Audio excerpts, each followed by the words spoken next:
আসসালামু আলাইকুম everyone, welcome back to my channel. আবারও চলে আসলাম একটা রেসিপি নিয়ে। রেসিপিটা ভালো লাগলে প্লিজ একটা লাইক করে দিবেন। আর এখানে আমি 1.5 বাটি চাউল নিয়ে নিচ্ছি আর কি, পোলাও চাল। এটা চাউলটা আমি ভালোভাবে ধুয়ে নিব। দেখতেছি কত ময়লা আছে নাকি, ময়লাটা থাকলে ময়লাটা ফেলে দিতে হবে। আর ভালো করে ধুতে হবে, একদম সাদা পানি যতক্ষণ না বের হয় ততক্ষণ পর্যন্ত ধুতে হবে। ধুয়ে আমি আধা ঘন্টার জন্য ভিজিয়ে রাখবো।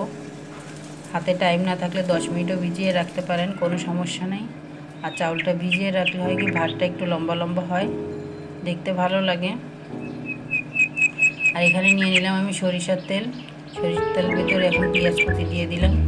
পেঁয়াজ কুচিটা হালকা ভাজতে হবে।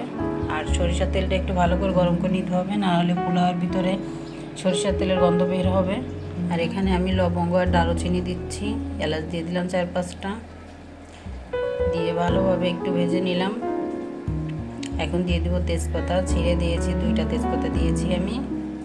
তেজপাতাটা দিয়ে আবার একটু তেলে ভেজে নিলাম। এখন ধুয়ে রাখা পোলাও চালটা দিয়ে দিলাম।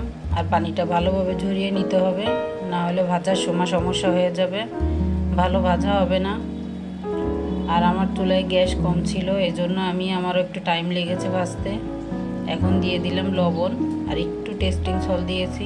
এটা অপশনাল, টেস্টিং সল্টটা না দিলেও কোনো সমস্যা নেই, কিন্তু আমার দিলে ভালো লাগে খেতে, এই জন্য আমি দিয়েছি।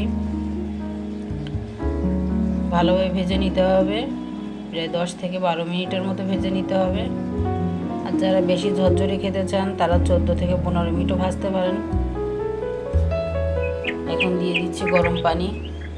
গরম পানিটা দিলে ভালো হয়, আর গ্যাস নাই তো এই জন্য একটু গরম পানিটাই দিলাম। দিয়ে আবার একটু নাড়িয়ে চাড়িয়ে নিলাম। এখন ঢেকে দিব।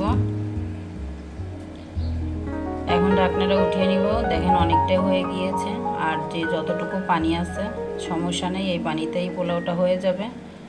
আর এই পর্যায়ে চেক করে নেবেন লবণ লাগবে নাকি। যদি লবণ লাগে তাহলে অবশ্যই লবণটা দিয়ে নেবেন। ঘুম থেকে উঠে ভয়েস দিচ্ছি, ভয়েসটা একটু কেমন শোনা যেতে পারে। চেড়ে দিলাম আর কি। এখন দিয়ে দেব চিনি। চিনিটা আমি 2 টেবিল চামচ চিনি দিচ্ছি। আপনারা যদি বেশি মিষ্টি খেতে চান তাহলে আর একটু দিতে পারেন, কিন্তু হালকা মিষ্টি হবে এটাতে। এখানে যেহেতু 1 কেজি পোলাও চাল আছে। আর আমার ভিডিওটা যদি ভালো লেগে থাকে আমার চ্যানেলটা সাবস্ক্রাইব করার অনুরোধ রইল, আর যারা করেছেন তাদেরকে অসংখ্য ধন্যবাদ।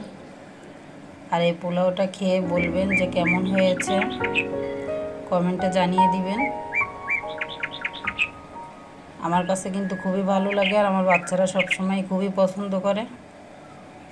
আর আমি পোলাওটা সবসময় এভাবেই রান্না করার চেষ্টা করি। আর এখন একটা কাঠি দিয়ে ভালোভাবে নাড়িয়ে দিচ্ছি, কারণ কাঠি দিয়ে দিলে আর ভাঙবে না চাউলটা, এই জন্য ভাতটা আর কি ভাঙবে না, এই জন্য দিলাম। কাঠি দিয়ে নেড়ে। আর কত সুন্দর ঝরঝরে হয়েছে দেখেছেন। চিনি দিলে কিন্তু এমনি ঝরঝরে হয়ে যায়, আর ভাতটা বেশি একটা ভাঙে না। আর এখন দিয়ে দিচ্ছি ঘি। আর ঘিটা আমার ঘরে বানানো, এটার ভিডিও আছে, আপনারা সার্চ দিলে পেয়ে যেতে পারেন যদি দেখার ইচ্ছা থাকে। আর রান্নাটা হয়ে গিয়েছে, এখন পরিবেশন করব। এখন পেঁয়াজ বেরেস্তাটা একটু উপরে ছিটিয়ে দিচ্ছি। আর সৌন্দর্য বাড়ানোর জন্য একটা টমেটো কেটে নিলাম, আর 2-3টা কাঁচামরিচ দিয়ে দিব, দেখতে ভালো লাগে এই জন্য দিয়েছি আর কি এটা। মাশাআল্লাহ।